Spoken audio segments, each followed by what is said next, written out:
অসম্ভব। এভাবে কাজ ভাগ করা আমার পক্ষে সম্ভব নয়। আজের ছেলের শরীর খারাপ, কাল ওর স্বামীর সঙ্গে ঝগড়া। এটা কি বাড়ি পেয়েছেন?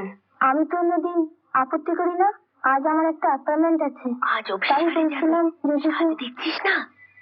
কিছু বলছেন আপনারা? না ম্যাডাম। আপনি রেডি যেতে পারবেন না? আপনার বাড়িতেও?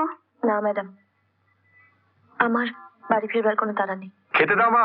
বৌমা সবই গুছিয়ে ঢেকে রেখে গেছে। হঠাৎ বৌমা কেন? আজ তো অন্ধকার থাকতে উঠে নিজে রান্না করেছে। সে কি?